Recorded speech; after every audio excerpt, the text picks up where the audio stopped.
Good morning everyone.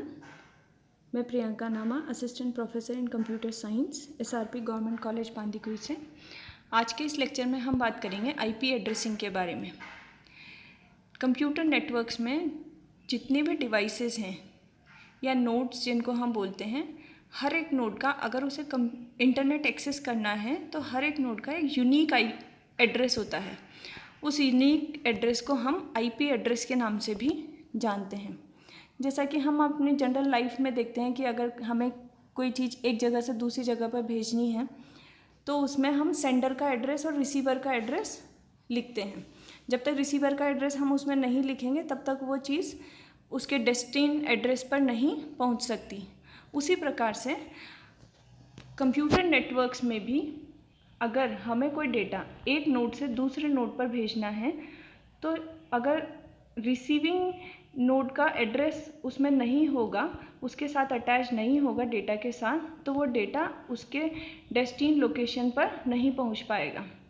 तो इसी problem को दूर करने के लिए हर एक नोड का कंप्यूटर नेटवर्क्स में, इंटरनेट वर्ल्ड में एक एड्रेस होता है जिसे हम IP एड्रेस के नाम से जानते हैं। इसमें दो तरीके के एड्रेस हैं, IPv4 और IPv6। जो पुराना वर्जन है वो IPv4, मोस्ट ऑफ द जो डिवाइसेस हैं वो सब IPv4 एड्रेसिंग ही यूज़ करती हैं। तो हम आज IPv4 एड्रेसेस के बारे में ही पढ़ेंगे।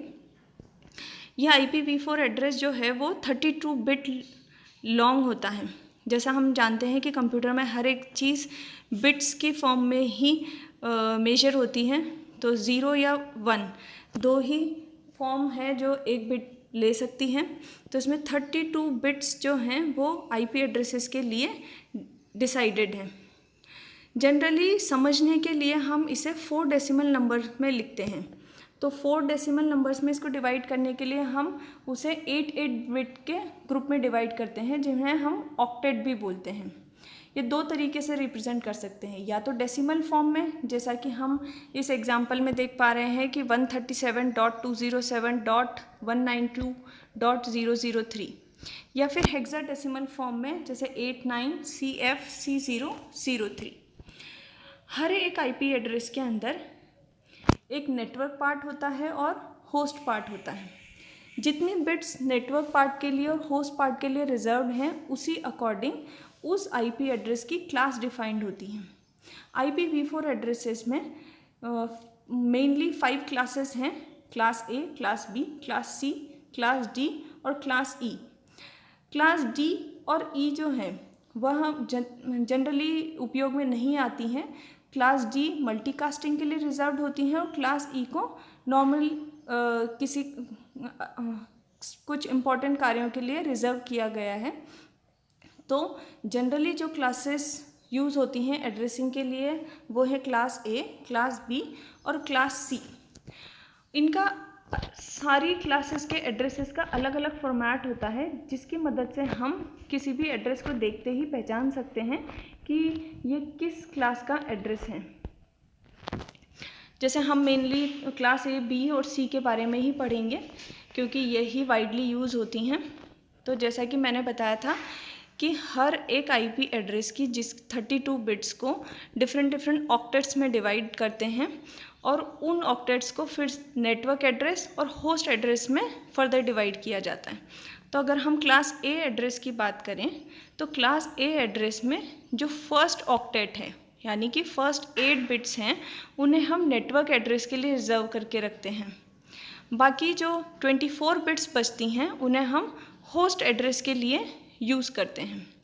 यानी 1 से लेकर 127 नंबर तक हम उसके अंदर नेटवर्क्स को यूज़ कर सकते हैं। यानी क्लास A एड्रेस में maximum 2 to the power 7 addresses network के लिए यूज़ किए जा सकते हैं, और बाकी जो होस्ट हैं उनमें 2 to the power 24 होस्ट उस एक पर्टिकुलर नेटवर्क में हम कनेक्ट कर सकते हैं।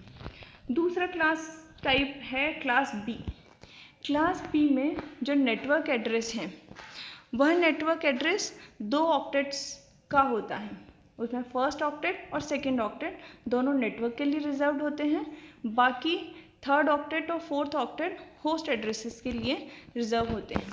तो जो क्लास ए एड्रेसेस हैं उनमें प्रॉब्लम ये होती है कि अगर हमें किसी छोटे एरिया में अगर अपना नेटवर्क बनाना है जिसमें कम डिवाइसेस हैं, तो हम पूरा जो एक नेटवर्क हमें उसके लिए यूज़ करना पड़ेगा। एक नेटवर्क के साथ जैसे मैंने बताया 2⁴ होस्ट या नोड्स को हम आपस में कनेक्ट कर सकते हैं। लेकिन अगर कोई नेटवर्क बहुत छोटा है जिसके अंदर इतने होस्ट की अवेलेबिलिटी है ही नहीं, तो हम क्लास ए एड्रेस को उस केस में यूज़ नहीं करते हैं। क्लास ए एड्रेसेस सिर्फ तब यूज़ होते हैं जब हमें बहुत बड़े एरिया को आपस में कनेक्ट करना होता है, उन सारे होस्ट को आपस में कनेक्ट करना होता है।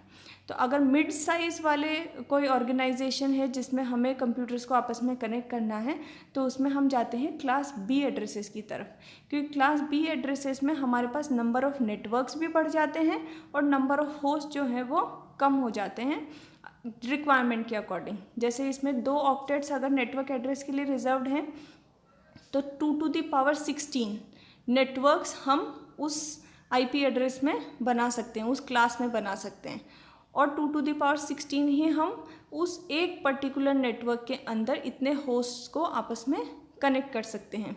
तो ये सबसे बेस्ट होता है मिड साइज़ ऑर्गेनाइजेशंस के लिए। फिर हम आते हैं अपने क्लास सी एड्रेस की तरफ। क्लास सी एड्रेस सबसे ज़्यादा यूज़ होते हैं क्योंकि क्लास सी एड्रेसेस में फर्स्ट, सेकंड और थर्ड तीनों ऑक्टेट्स जो हैं वो नेटवर्क एड्रेस के लिए रिजर्व होते हैं, जबकि जो लास्ट ऑक्टेट है सिर्फ वही होस्ट एड्रेसेस के लिए अवेलेबल होता है। जैसा अगर हम देखें तो 2⁸, क्योंकि 8 बिट्स हैं एक ऑक्टेट में और एक ही ऑक्टेट है हमारे पास होस्ट एड्रेस के लिए, तो 2⁸ होस्ट यानी 256 होस्ट को हम आपस में एक दूसरे से यूनिक एड्रेस देकर कनेक्ट कर सकते हैं एक नेटवर्क में। जबकि हमारे पास नेटवर्क्स कितने बन सकते हैं, वो है 2⁻24, 8 + 8 + 8, क्योंकि हमारे पास 3 ऑक्टेट हैं नेटवर्क एड्रेस के लिए रिजर्व्ड। अब हाँ, अगर हम इसकी रेंजेस देखें, किसी भी अगर class A, class B, class C address को हमें आइडेंटिफाई करना है तो किस तरह से दिखते हैं, जो डिवाइसेस हैं वो कैसे आइडेंटिफाई करती हैं, या ह्यूमन बींग्स जो नेटवर्क को मैनेज करते हैं वो उन्हें कैसे आइडेंटिफाई करते हैं। तो क्लास ए एड्रेस जो है वो रेंज करते हैं 1.0.0.0 से 126.0.0.0 तक। इसमें हम ये 126 नेटवर्क्स होते हैं। वैसे ही क्लास बी में क्लास सी, डी और ई में हम इस स्लाइड में देख सकते हैं। हर एक आईपी एड्रेस का एक फॉर्मेट है, जैसा कि मैंने बताया कि नेटवर्क आईडी होती है और एक होस्ट आईडी होती है। क्लास ए में फर्स्ट बिट 0 होगी, फिर बाकी 7 बिट्स नेटवर्क आईडी की हो गई, बाकी 8 से लेकर 31 बिट्स तक हमारी होस्ट आईडी हो गई।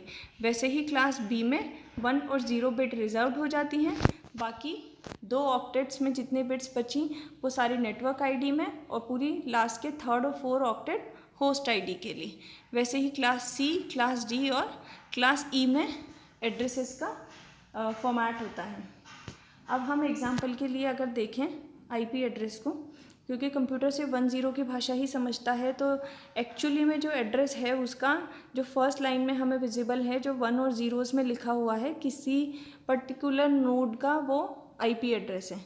लेकिन ह्यूमन बींग्स उस एड्रेसेस को याद करने में उनको दिक्कत हो सकती है, हमें वो इतना याद नहीं रह सकता 1 और 0 की फॉर्म में, तो हमने उसे अपनी ईज़ ऑफ रीडिंग या ईज़ ऑफ के लिए 120 उसको हम डेसिमल नोटेशन में कन्वर्ट कर देते हैं, जिसे हम इस तरह से पढ़ेंगे 128.7.15.1।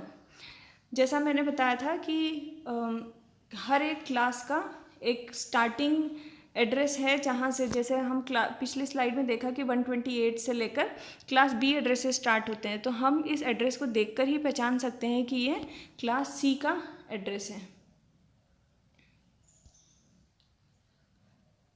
Thank you.